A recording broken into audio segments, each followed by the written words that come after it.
Oh, okay.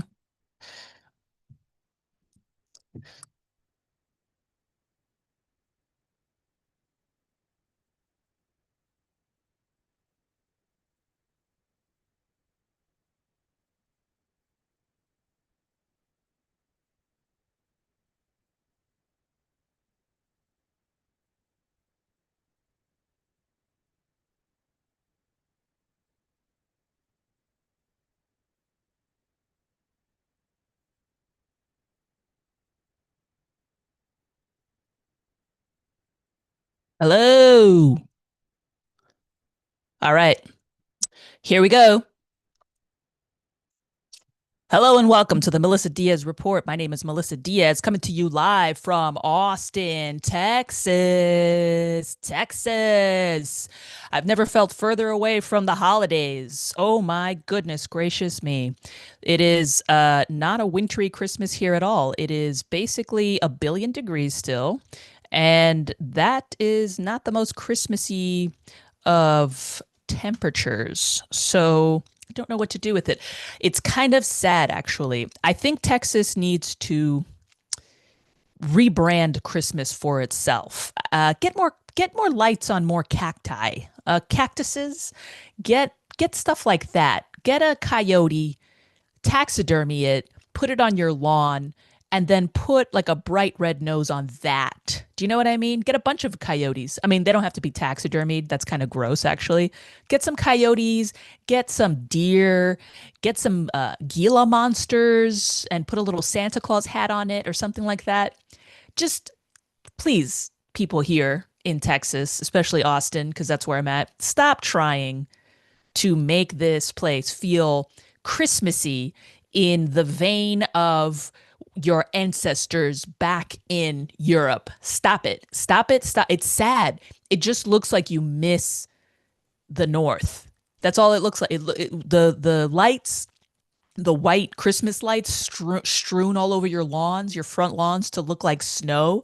It looks like it's you're being haunted by dead snow. That's what it looks like. It doesn't look like real snow. It doesn't look magical. It looks like you tripped and fell, dropped your lights, and then just walked away from all that noise to go pick up your kids from soccer practice. So you got to stop doing it. Stop trying to make this place look like a winter wonderland. This is this is one climate crisis away from the desert, and you know it. So accept that and live with it and lean into it.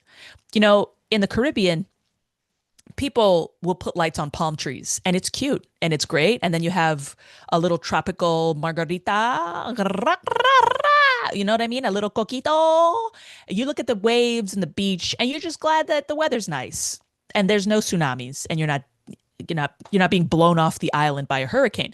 That's it. And they're just grateful for these things that are actually relevant to you rather than you trying to make it look like you're in Norway somewhere. And it just doesn't have the same effect.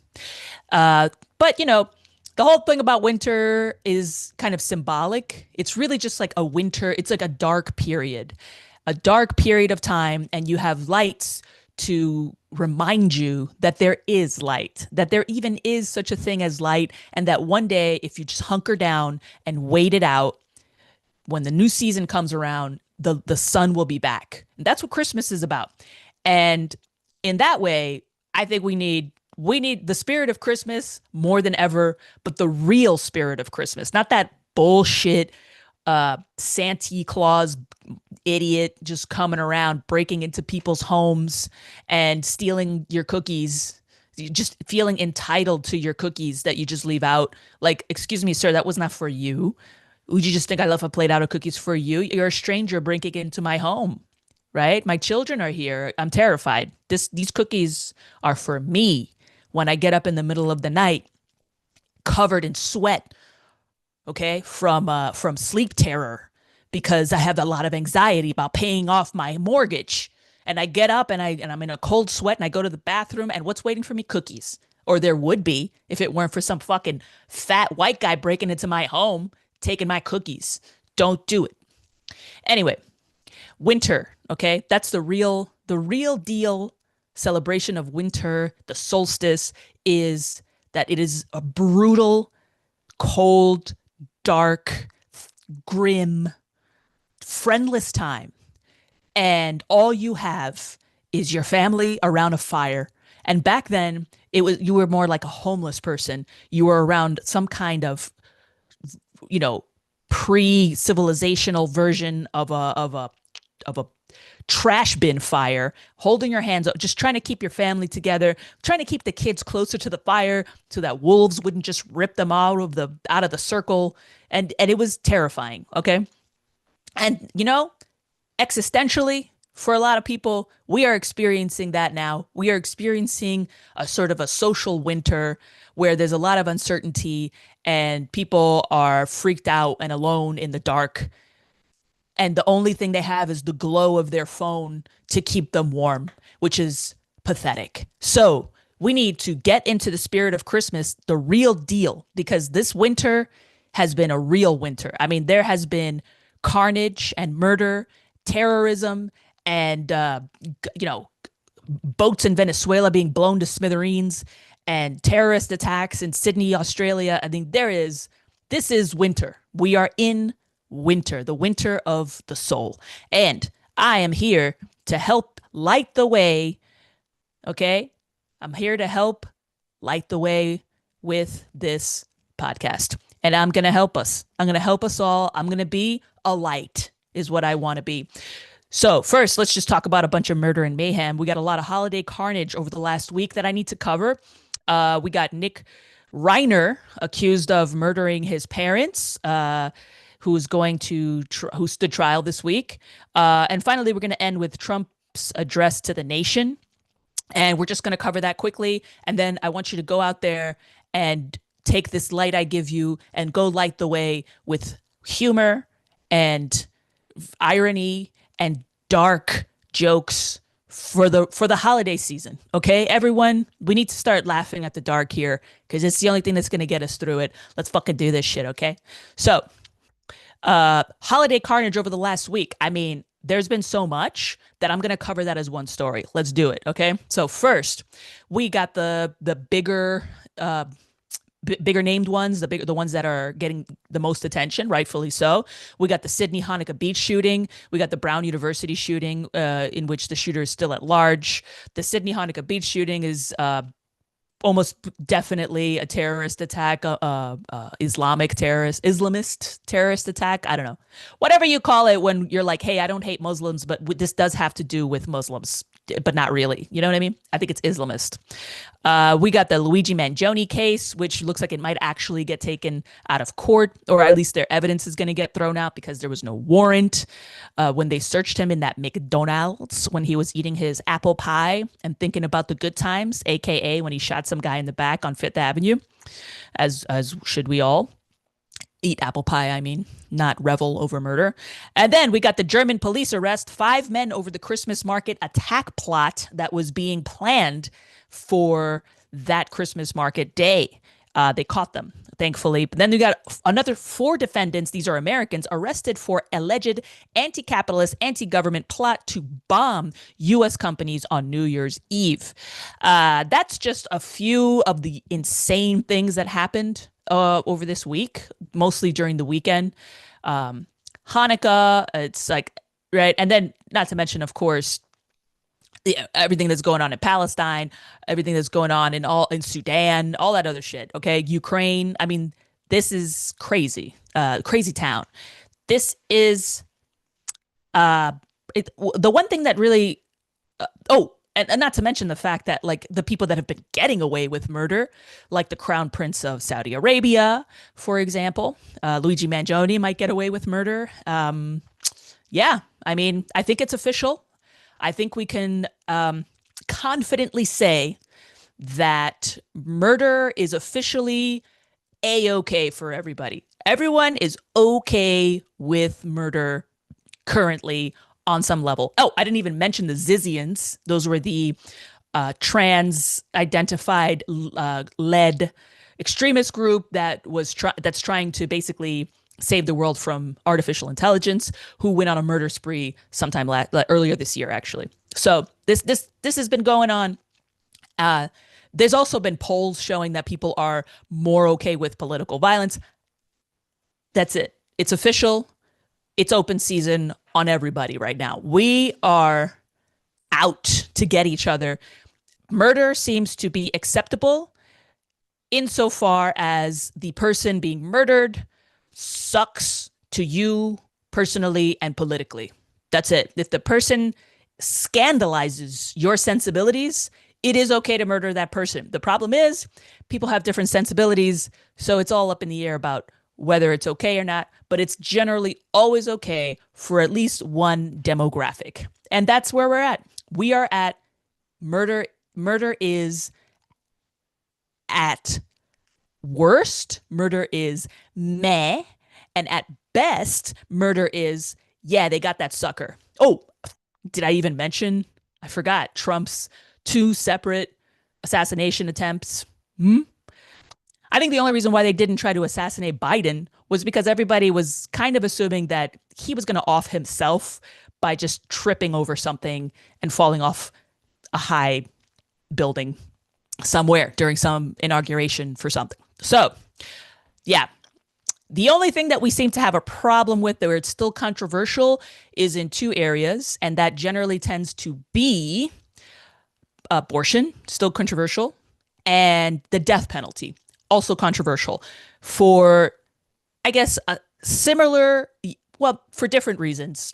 But the one similarity they seem to have in common is the fact that it's it's it seems that it's just too easy to kill a baby or a prisoner because they're in one place and they can't go anywhere. So it seems like we have really more of a problem with that in particular, which really coincides with our culture of preferring free range wild animals being murdered because they get to live a happy life. And I think that's how we feel about people. We like that fact that, like that United Healthcare CEO, we like the fact that he was rich. He lived a happy, prosperous life. He had a beautiful family. He was successful in his work. And because of that, much like happy chickens on a pasture, we are like, yeah, to hell with that guy because I don't like what he stands for. So we're okay with that, and we're okay with consuming that media because he was free range, pasture fed human being. We don't like people just like being murdered, just like we don't like animals being murdered who are trapped in four walls and a ceiling, unable to move, possibly experiencing mental issues. Babies experience mental issues because they're literally developing mentally. So, they're crazy and they're trapped, and so are prisoners. And I think that is really the core of why we're really still experiencing a lot of controversy in those two areas of murder. But every other murder, everything in between, everything from baby to not in jail adult, totally fine. Totally fine. Also, we don't care about killing old people for the same reason. It's kind of like eating an egg laying chicken. Once they've passed their most productive years and they're just in pain and not happy, we are okay with getting rid of those people too. I don't know though. I feel like the old people thing, why don't we just put them on the ice floes like the way Inuits allegedly did? I don't even know if they actually did that. Actually, I'm basing that on, I think, a cartoon from when I was a kid. But whoever did that, that's okay, right? You put them on an ice floe, you give them a little jacket. Hypothermia I heard, feels nice after a while, and then they kind of just go to sleep, and old people go to sleep all the time. So I don't know. I don't know that we have to. Well, I guess we're coming up with new innovative ways to get rid of people we don't want. The main ones seem to be assassination. That's the main one. And that's very, very interesting to me. But anyway, so that's basically all of the carnage that we have been going through. I'm very happy to have explained that away for you and contextualized it in a way where you now can go forth and share that information and give people a reason to be a little more introspective during the holidays rather than terrified. Just think about it. This is who we are. This is what we do. This is how we do. And it's all doing something. I'm not sure what exactly. But of all the terrorist attacks, I guess the silver lining is that two of them were taken care of before they actually occurred, which is the Christmas market attack plot and the uh, anti-capitalist, anti-government. I also believe they are pro-Palestine plot to bomb U.S. companies on New Year's Eve.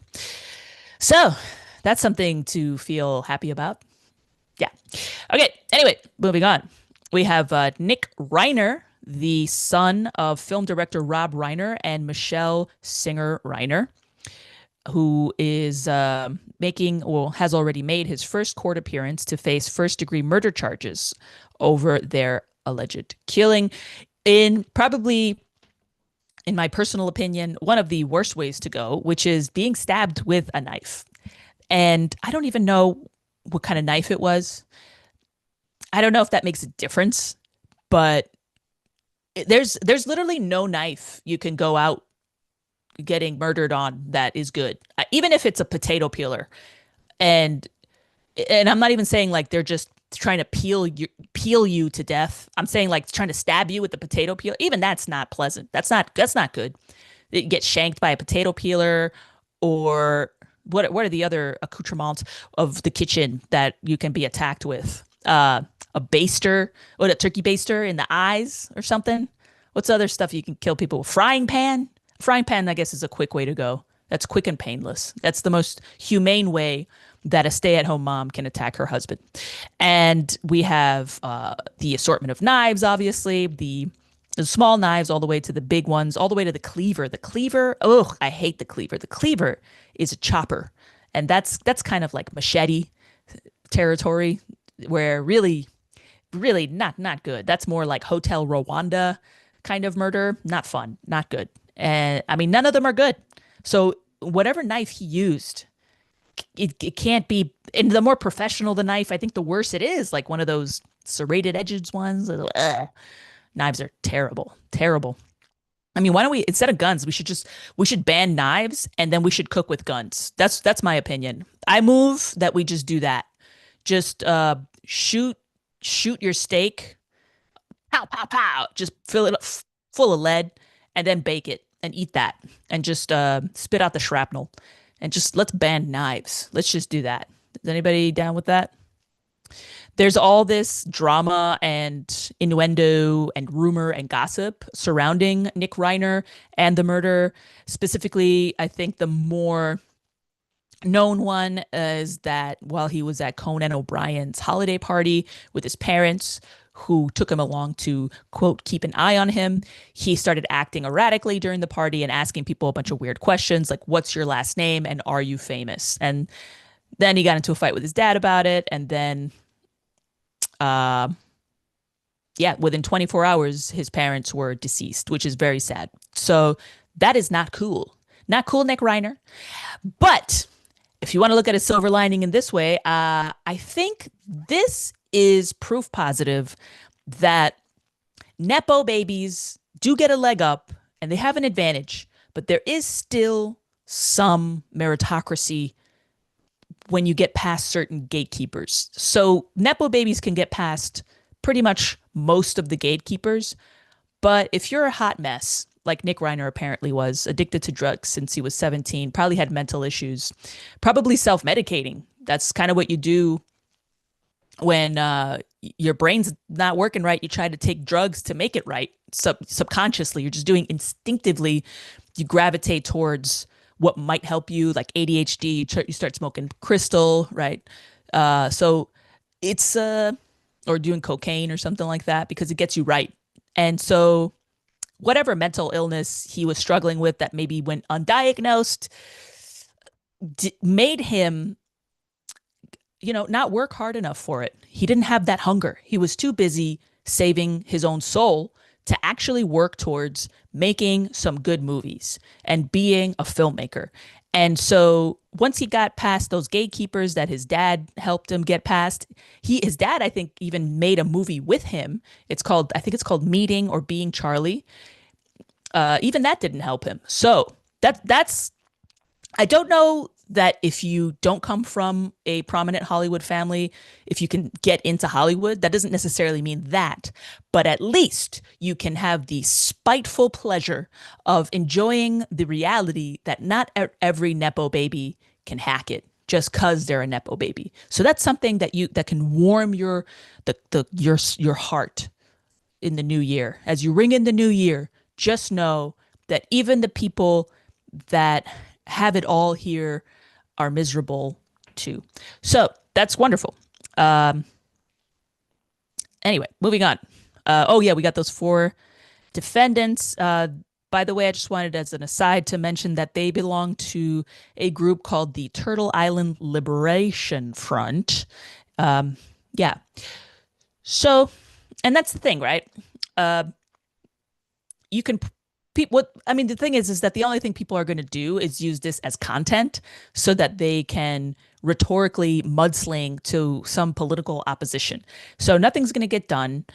The murder is going to continue to escalate is what I want to say. And you're going to feel like surely the insane people on Facebook, your most of our aunts and uncles mostly, who are yelling about politics will eventually get to some level of cover of commenting on carnage where they stop and they look around. They go, "Hey, what's even happening right now? This is not good."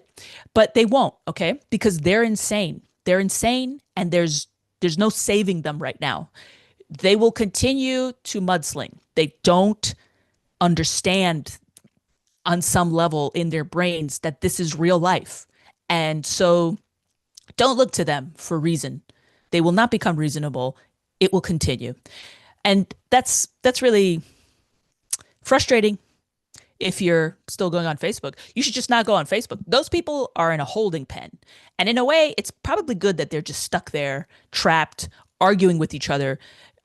Because that's all they have is each other. Their families don't talk to them anymore. They're gonna have their holiday on Facebook yelling at each other. And it'll be this endless purgatory of a Thanksgiving dinner with political arguments that just never ends, but they love it. They want it for each other. So let them dialogue, let them argue. When your aunts and uncles get invited, just give them a laptop. Let them tap away hard on their laptops while you eat turkey, and you pass them the food and they'll eat it absentmindedly and not pay attention to you. But that's good. At least they're there. And you can show them small kindnesses that maybe will pull them out of this hell they've created for themselves on the Facebook newsfeed. So that's another potential solution. And yeah, you can't get those people because if you mention anything, it's like if they have a response for everything. I've seen it. If you go, "Hey, look, you're acting like the other side," then it's whataboutism. If you're like, "Hey, you're not allowing dialogue to happen either, so how is anything going to get fished?" They'll be like, "Well, we can't dialogue because their dialogue is violence." And that's both sides.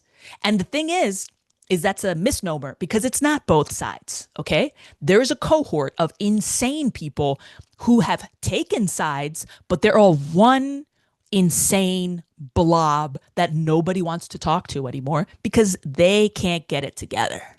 Okay? They're just permanently disgruntled. They're insane because they're getting older and they don't know how to handle it. So everything looks like the apocalypse to them.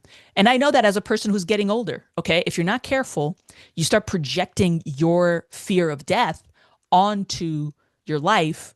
And if you get sucked into politics and apocalyptic scenarios and, slippery slopeisms and all that shit, you're just going to project all that and download it into that. And then that's why you sound that way. You start sounding distressed and disgruntled and afraid and angry. And you're scared of getting old. It's okay.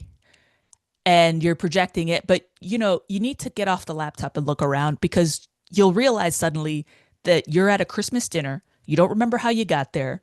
Somebody gave you a laptop, your mouth is full of something delicious, and you haven't even looked at your nieces and nephews for hours, and they're kind of scared. So let's see.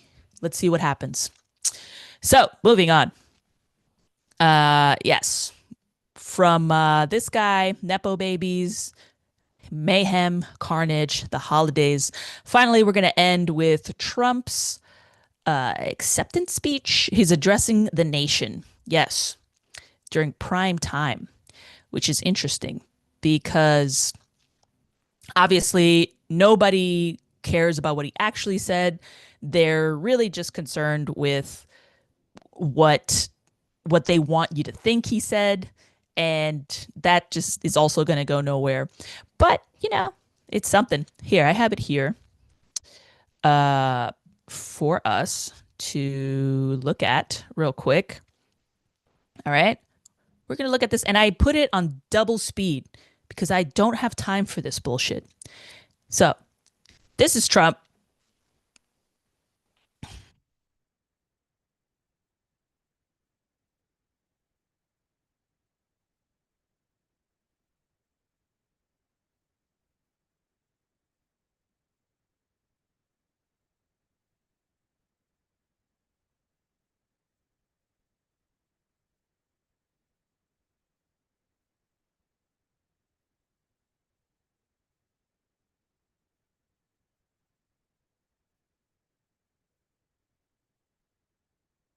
What about Nick Reiner?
All right.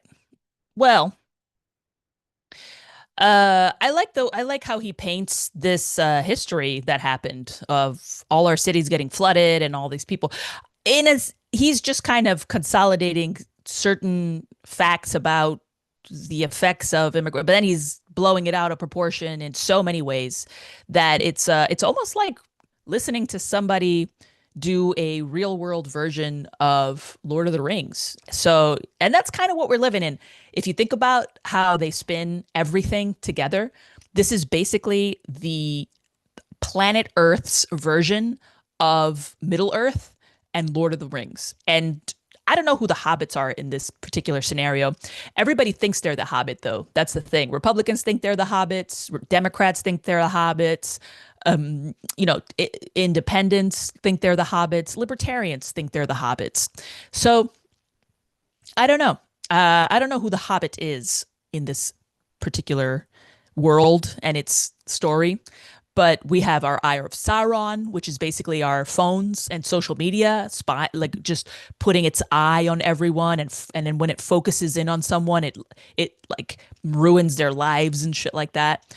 So we have orcs, we have, it's like from whatever side you're on, the orcs and the trolls and the golems are all whoever you hate. That's it. We're all living Frodo land, but our version of it, where AI is Sauron potentially, or whoever's manipulating AI. I guess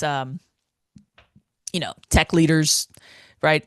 That's Sauron, and social media is the eye of Sauron, and we're just like these little hobbits, just caught in the middle. And unfortunately, unlike hobbits, though, we seem to be well. Yeah, we seem to be at the stage where now we're all geared up with all the ancient swords and stuff, which is just all of the old bullshit that we tell ourselves to justify violence.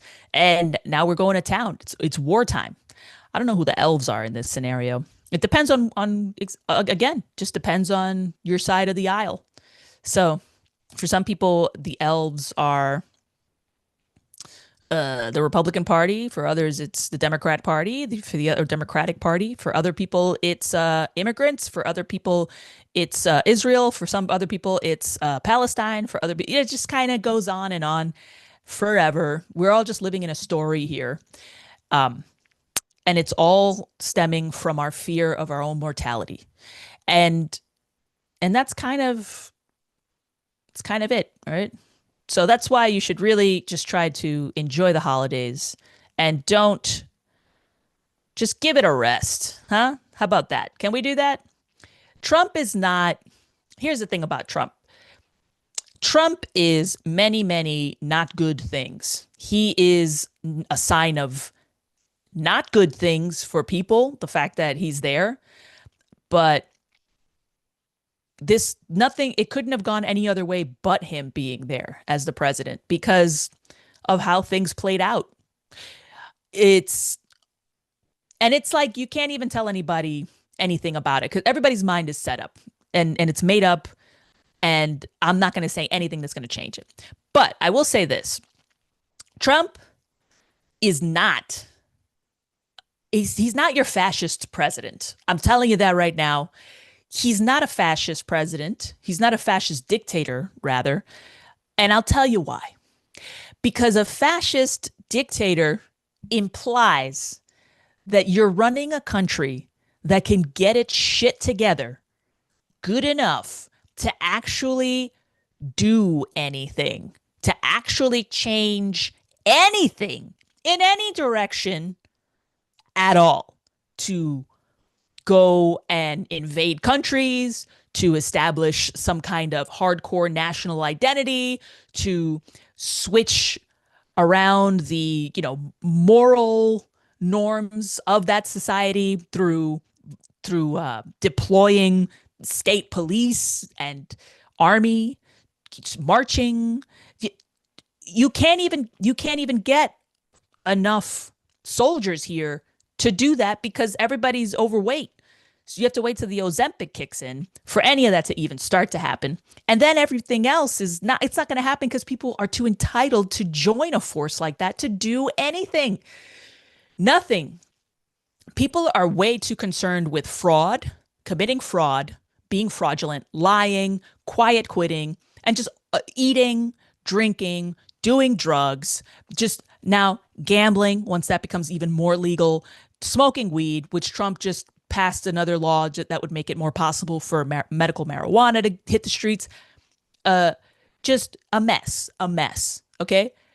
We don't have it together here enough to have a fascist dictatorship. You wish you had a fascist dictatorship. I'll tell you why, because if it was a fascist dictatorship that adhered to your values, you would love it. Okay. If it's a fascist dictator who was like, hey, we're going to establish America as a land with a complex and nuanced past, okay, where we don't have any tolerance anymore for misogyny and racism and what is it, misogyny? Okay. We're going to be minding our own business from now on, and we're going to nationalize certain utilities, and we're going to redistribute wealth, and we're going to do that whether you like it or not. You would love that guy. And then he goes, and that's our new national identity, and we're going to promote that with lots of propaganda, and also we're going to spread that to other countries around the world, and make that the thing that everyone has to do. Otherwise, we're going to bomb them. You would be like, fuck yeah. Alternately, if it was like a libertarian fascist dictator, I mean, that would be kind of an oxymoron. But if he's like, we're going to shrink government and we're going to promote propaganda that promotes people as independent and capable and foster community, and you would love that fucking fascist government. You would love that. Okay. You would love it. It's just everyone's afraid that if we get a fascist dictator, it's not going to be yours. That's all. But trust me, you wish this was fascism because it would mean that we're organized, organized enough so that when you put out certain rules and make certain demands, all the institutions can actually be corralled together to move in lockstep with what that fascist dictator wants. We don't have that. Nothing works. Everyone's a scam artist now. Everyone's a grifter. Everyone's a whore. Everyone's a gambler. Everyone is a degenerate. We cannot get together to do anything like fascism. What you have in Trump is a banana republic dictator. I'm sorry, but that's what it is. That's who you have. And it's worse than fascism in a lot of ways because in fascism, the deaths are deliberate and well, not the death specifically, the persecution is deliberate and has a goal. It's goal oriented, deliberate execution of persecution and expansion and national identity. Okay. It's very, you could do a PowerPoint presentation with bullet points as to what this government wants and will do. So when you can expect certain actions, at least that gives you more leeway to respond, to avoid, to escape, hopefully, if you're lucky, get out in time, right? But banana republic dictators, that's worse because the persecution doesn't exist. The persecution is only based on power play, spite, rumor, gossip, personal vendettas, okay, factions fighting each other senselessly, okay, and then worst of all, the deaths and injuries are mainly coming from your infrastructure not working. So all like the death is mostly senseless, and that's worse. Do you understand? That's worse because people die every time you go, damn, that didn't need to happen. That's that's worse than being able to go point the finger at somebody because in the banana republic dictator scenario, it's that nobody wants to contribute. Nobody does acts of service. No one is civic minded enough to put in any effort, rightfully so, right? Because things are falling apart and you would be kind of a sucker if you did. You'd be the only one. People would backstab you and get you out of the way anyway. They would find a terabyte of child what in your computer and you would get out of the way, which they do here anyway. But it's worse. And because there's no solution to that. The only thing that happens, all you do is just watch the state, the nation you live in just fall apart, just fall to pieces. Like Haiti right now. You think they want that? Do you think they want to live that way?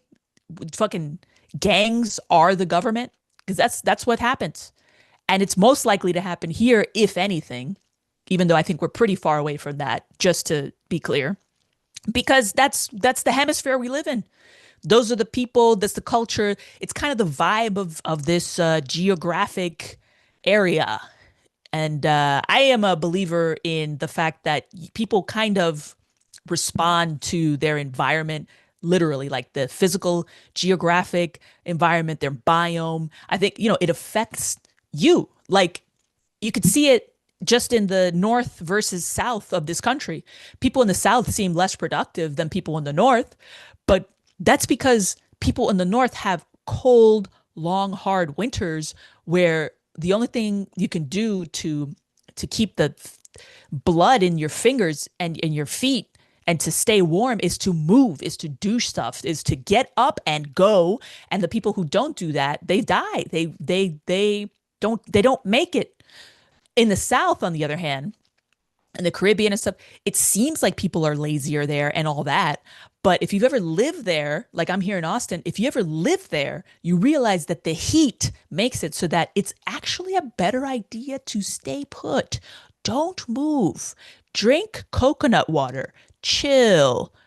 Kind of just feel it out, And that's stay near air conditioning at all times. And so it comes across as more It's like lazier, but it's that people probably have to get up a lot earlier to beat the sun hitting the sky. And then they're taking naps when you're walking around like an idiot. And you're like, why are these people always sleeping? What's all this siestas bullshit? And it's just that. It's that you can't do that in that heat. It would be insane. You would be insane. So I think that if this society does ever end up falling apart for real, well, what would happen is that it would you would end up with more of a Castro than a Mussolini. And the thing is that people keep sounding the alarm like we have a Mussolini on our hands. It's not. If anything, we have more of a Hugo Chavez. That's what we have. Hugo Chavez, who RIP and all that. Hugo Chavez is the closest to Trump that I can think of off the top of my head. I was actually watching a video of his the other day. You should check it out. It's hilarious. It's at the United Nations General Assembly. And I think George Bush had just been there making a speech like a few days before or something. And Hugo Chavez was there in a meeting. He gets up on the podium and very charismatic guy, fun guy. Does this sound familiar? Right? Charismatic, fun, funny, says inappropriate things that are hilarious. And that's it. That's who we have now. So Hugo Chavez gets on the podium, and the first thing he says is, "I know that George Bush was here last week. I can still smell the sulfur." And it's like he's basically saying that George Bush is the devil, right? That he's from hell. So that's hilarious. He said it way better than my delivery. You should definitely watch it. It's funny, and it's Trump. And the thing is that the people that are against Trump, me in my personal life experience, the people that I know that I have watched for decades at this point, the people that were pro Hugo Chavez and everything that he did and thought that everything he said was hilarious, by the way, that the president of Venezuela's inappropriate commentary on other leaders in the world was hilarious and fun and so great, and he's like really socking it to the powers that be. Everything he said are the same people that hate Trump vehemently, and it's because he's saying things in the same vein as Hugo Chavez was back in the day. And the people that you're like, oh, these people supported Hugo Chavez, he's amazing, you hate the people that are their equivalent in this country. That's interesting. And yes, I know that Hugo Chavez was a socialist and he nationalized things and et cetera, et cetera, et cetera. But like I said, your strong man is another man's dickhead. And that's just how it is. You like Hugo Chavez because he was an asshole pushing an agenda that you like. And you don't like Trump but he's the same guy and he's pushing an agenda that you don't like. And that's kind of it. Or he's just pushing not even an agenda you don't necessarily like, because the medical marijuana thing, I'm sure people like across the board, either side. But you just don't like his vibe. Like you don't like what you think he stands for.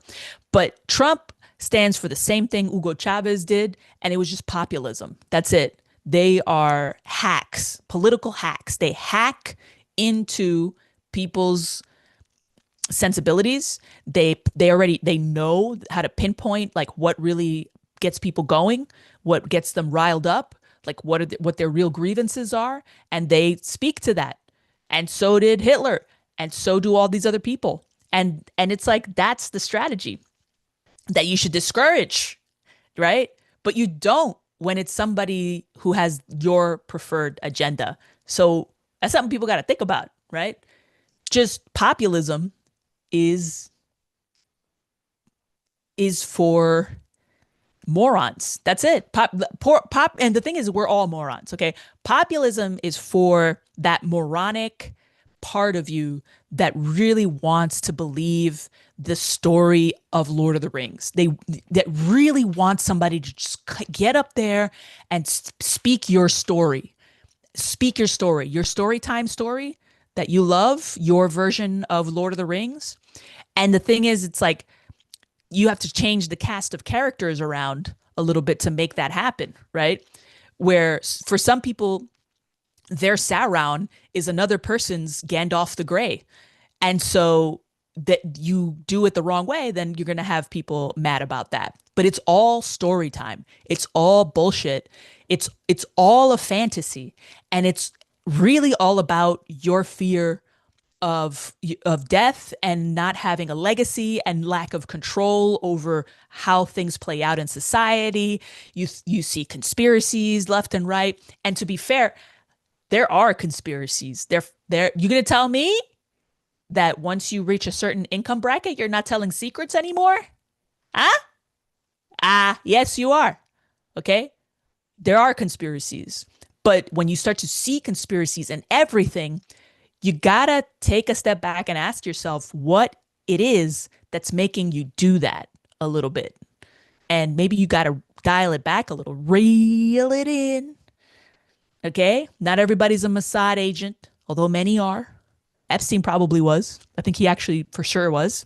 But he was also friends with Noam Chomsky. So, do you see what I'm saying? There's no both sidism because the people that you're taking sides behind against the opposition, they're not even on two sides. They're also one blob of elites, and you're a blob of dumbasses. So that's what I'm saying. We got to come together this Christmas. We should just address each other as dumbasses and give each other big hugs and just laugh about how stupid we've been over the last 20 years and how we've been duped into actually buying into these stories. Stories, okay? You're like listening to stories on your phone. You should be telling bedtime stories to your fucking kids. That's what you should be doing, okay? So, get it together this Christmas, people, okay? Because you don't have a lot of time left. And we're living in a winter right now of the mind. This is a dark age. Okay? We don't have the same, like we don't have feudal knights walk lords with sending out their vassals to go crack heads and and like mess with serfs and all this crap. Okay? We don't have that, and like mass illiteracy and whatever, and people just dying of preventable diseases or anything. But we have a kind of illiteracy, media illiteracy, but also just like people just don't want to read. Literacy is going down, math skills are going down, but mostly for people of a certain income bracket. You're living in medieval America, and the elites are living in the future. So we are splitting off right now. And if you're below six figures, you got to get ready because the winter is coming. Okay. It's probably here. And you need a light. You need light to light your way through this dark time. And I would like to propose myself as one of those lights here at the Melissa Diaz Report. Tune in every week, twice a week, where I will be here for you. I will be here to shit talk our way through this shit. We will get through it together. Don't worry about it. It's gonna be okay. Okay? It will. It's gonna be fine. You can do it. You're strong. You can make it through the holidays. I believe in you, and probably the rest of your life. I believe in you. You can do this. And I'll be here every week to tell you that, and a bunch of other shit and whatever the fuck else you want to hear. You want to know why? Because this is where populism belongs, on podcasting. That's it. Anyway, thank you so much for tuning in to the Melissa Diaz Report. I've been Melissa Diaz. I hope you enjoy your holidays. We're going to take a hiatus until the new year. And yeah, we'll be back. And we're really going to start this shit. And it's going to be fun. And I hope you join us for the ride. And that's it. I hope you have a great holiday. I hope you have a wonderful new year. I'll see you in January. All right? All right? All right.